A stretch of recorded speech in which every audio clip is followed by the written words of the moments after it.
Couple of things. I mean, first of all, I got to say, I do feel very sympathetic to Trump's attitude to this, right? Which is he's sitting there with this incredible election victory after everything they did to him. And he comes back and he wins the popular vote and he sweeps the swing states and he's getting to action and he's delivered the most incredible start to presidency anyone can remember.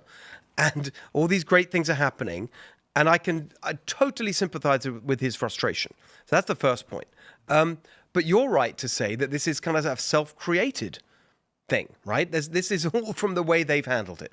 The other point, and I'm so glad you mentioned Acosta. So I went back over what I've said about this story in the past. And some people may remember I used to host a show on Fox News on Sunday nights, The Next Revolution. And we had a segment called Swamp Watch every week, and I would take some aspect of the swamp, and it was non-partisan. You know, I'd have a go at everybody. Republicans, and they didn't like it when I did that, and I went right across the board. And I did a whole piece on that plea deal, that unbelievable plea deal that Alex Acosta agreed to when he was the U.S. attorney down in Florida. And the most shameful thing about that was his explanation. This is like 2007 when they first did Epstein, and he basically got off with barely any punishment at all. It was like some kind of house arrest that wasn't even house arrest. It was really bad. And Acosta said, well, to the equivalent of, well, what can you expect? This is the best we could imagine, we could hope for.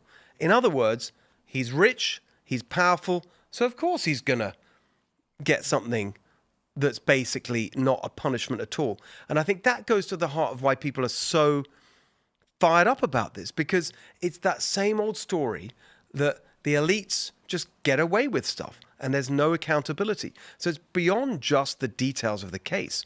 It's this feeling of, when are we going to get justice and accountability for these people that have been in charge? And the system just looks after itself. Indeed. So this is also a component of the story. This is a couple days ago. Pam Bondi ousts the top ethics official at the DOJ. A lot of people are saying that the pressure is working, and moves like this are the result of people demanding action. The fact, you know what I think? I think Bondi puts out that phase 1 binder, thinking like maybe if we give them some breadcrumbs, they'll stop, and they don't. The story is not letting up. Journalists are asking about it. Personalities are asking about it. And Trump can't help himself. So the pressure is mounting. And I think now we're starting to get movement. Trump has no choice. Something has to come out. And I will stress this. Trump, if he just said, if this morning, instead of being like, I don't want your support, he posted something simple. You are correct. We will release the Epstein.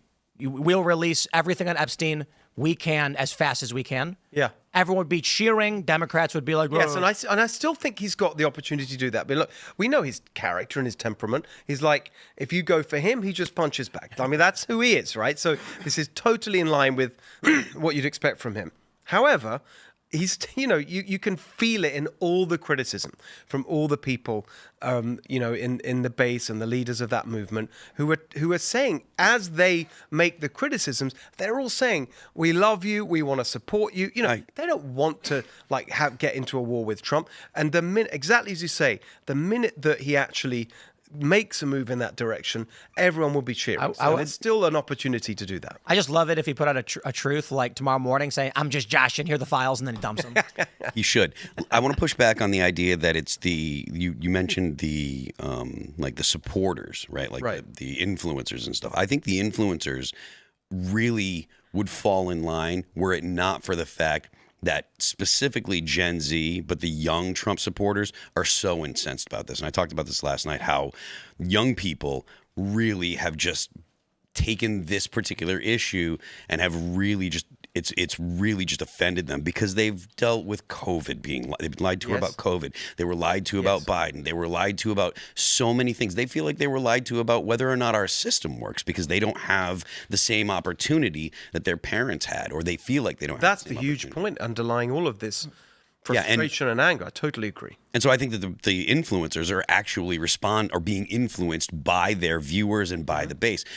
A lot of people that are what you would call normies really don't have a lot of interest, and it's broken up by age. Gen Z is not having this. They are pissed, and these people are the people that you have to worry about in 10 years, 20 years? You know, what do they want America to look like, and what are they going to vote for? And if they don't trust anyone in the government, you know, it makes you wonder what type of government we're going to have.